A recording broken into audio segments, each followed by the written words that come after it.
নমস্কার। আজ আমাদের রূপসী সাগর নিউজ চ্যানেলে ক্ষণিকের আলোচনাতে উপস্থিত রয়েছেন শেখ নওসর, বিজেপির সাগর মন্ডল 2 এর সংখ্যালঘু সেলের মন্ডল সভাপতি। আমাদের রূপসী সাগর নিউজ চ্যানেলে ক্ষণিকের আলোচনাতে উপস্থিত থাকার জন্য আমরা ধন্যবাদ এবং শুভেচ্ছা জ্ঞাপন করছি। নমস্কার। নমস্কার।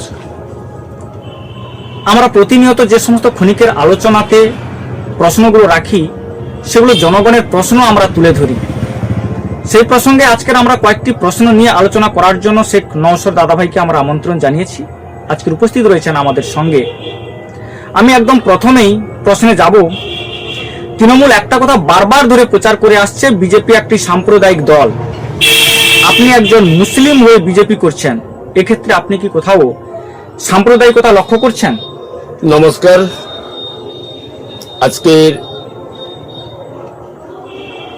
আজকের সাগর নিউজ চ্যানেলের সমস্ত কর্মকর্তাকে আমার আন্তরিক প্রীতি শুভেচ্ছা, আমি অভিনন্দন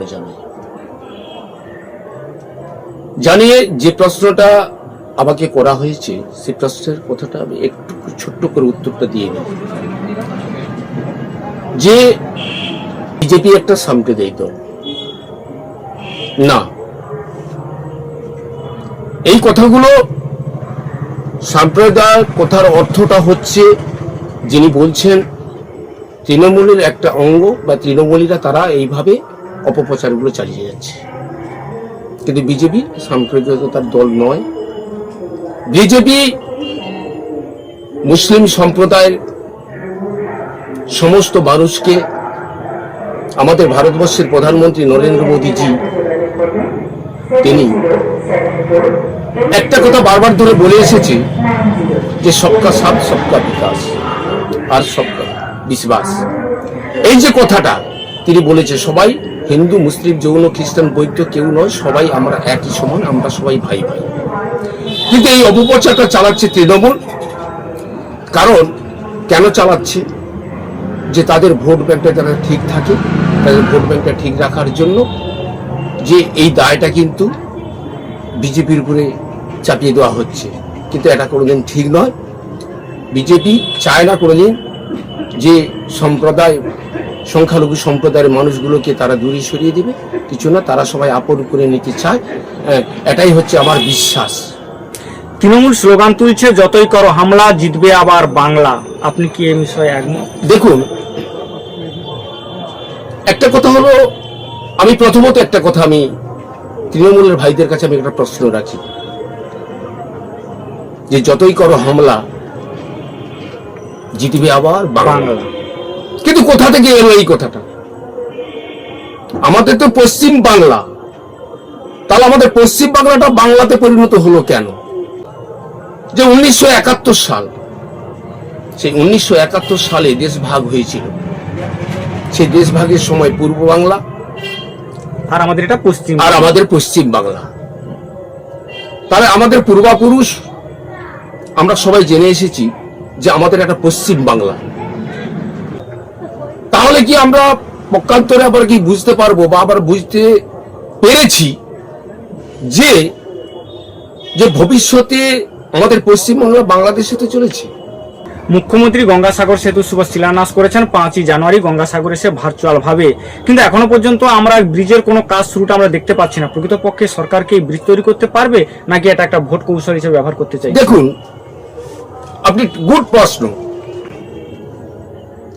একটা রাজনৈতিক দল আছে যেটা 15 বছর ধরে আজকে পশ্চিমবাংলা তারা রাজ করছে। যে বিগত দিনে এই 15 বছর ধরে কত শিলান্যাস হয়েছে? কোন শিলান্যাসটা হয়েছে? একটা উত্তর তৃণমূলের ভাই ও বন্ধুরা দিক, একটাও হয়নি। তা আজকের যে আমাদের সাগরদ্বীপের বীজ উনি করবে বলে যে এইটা নিয়ে যে আপাতত আমি শুনেছি যে 6 বার না 7 বার উদ্বোধনটা করলেন।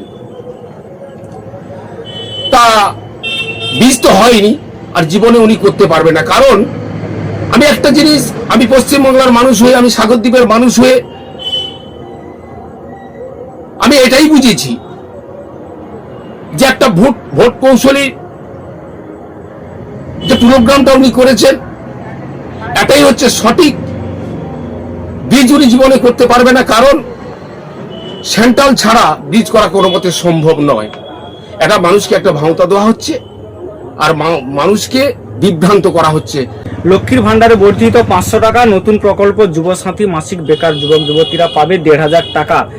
ঠিক ভোট প্রাককালে এই প্রকল্প, এতে কি রাজ্যের মহিলা এবং যুবকেরা তৃণমূলমুখী হয়ে যাবে? বিজেপিকে ব্যাকফুটে পড়বে বলে মনে হয়? দেখুন,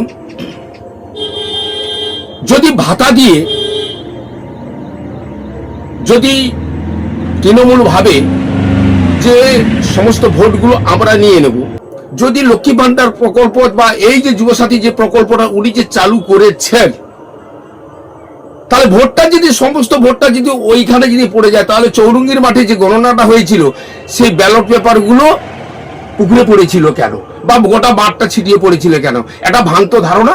হ্যাঁ, এই ধারণা আমরা বিশ্বাসী নয়। এই মুহূর্তে আমরা সাগর বিধানসভায় বিজেপির তেমন কোনো ভোট প্রচার দেখতে পাচ্ছি না। আপনারা কি ভয় পিছিয়ে আছেন?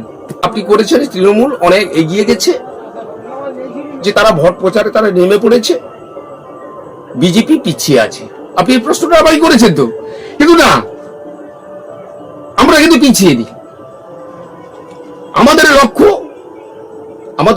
লক্ষ্য যে সামনে যে বিধানসভা নির্বাচন হচ্ছে, সেই নির্বাচনে আমাদের যে ভোট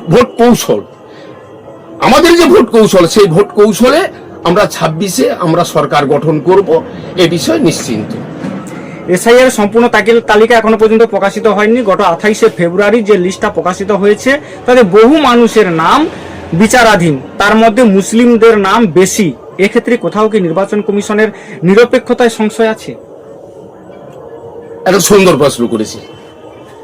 প্রশ্নটা হলো কি জানেন, এই যে সংখ্যালঘুদের যে ভোটটাকে বা এই যে বিচারাধীন হয়ে আছে, সংখ্যালঘু ভোটাররা যারা বিচারাধীন হয়ে আছে, এর একটা কৌশল আছে। এটা আপনি হয়তো নিশ্চয়ই জানেন না, একটা কৌশল আছে। কারণ প্রথমত যখন 60,000 61,000 যখন বাদ হয়ে গেল, তারপরে মমতা ব্যানার্জি যখন দিশাহারা হয়ে পড়লো, যখন তৃণমূল যখন দিশাহারা হয়ে পড়লো, তখন কিন্তু একটা কাজ উনি করেছেন। কি করেছেন না, যারা স্থানীয় যে বিএলওরা যারা আছে, তারা তো অধিকাংশ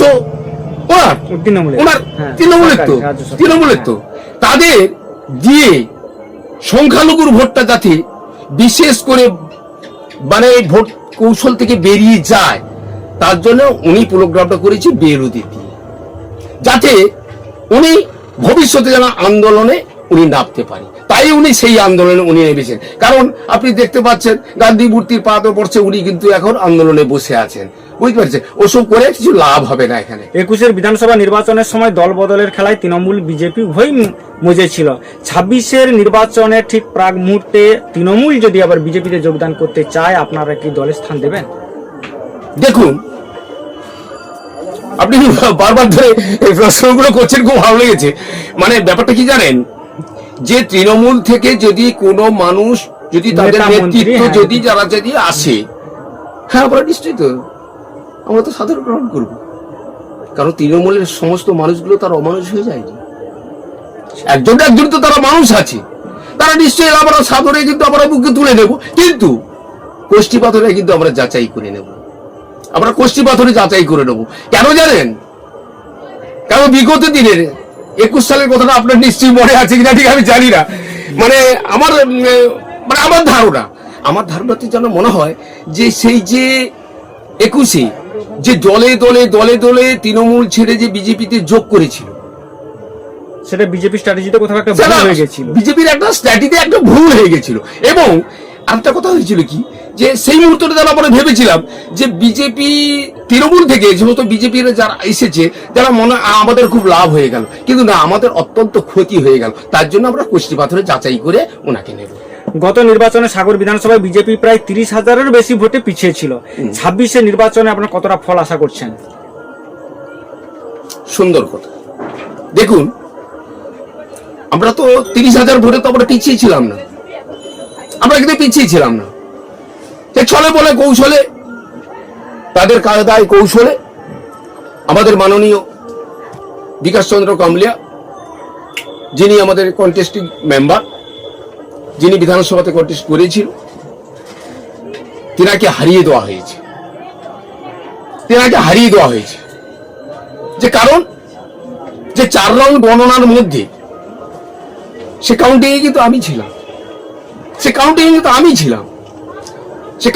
কাউন্টিং এর মধ্যে আমি একটা জিনিস দেখতে পেয়েছি, যে যখন 4 রাউন্ড গণনা হয়ে যায় তখন মন্টুরাম পাখিরা কাকদ্বীপের বিধায়ক যিনি ছিলেন, তখন কিন্তু অনেক তৃণমূলের হাটবাদ বাহিনীকে ওখানে ঢুকিয়ে দিয়ে আমাদের হারিয়ে দেওয়া হয়েছে। তা আমরা 26-এর যে নির্বাচন আসছে, এই 26-এর নির্বাচনে আমরা বিপুল ভোটে জয়লাভ করব এই আশা আমরা রাখছি। আর আজকের যে কথা আমি বলে যাচ্ছি, এই কথাটা আপনি 26-এর পরে বুঝে নেবেন।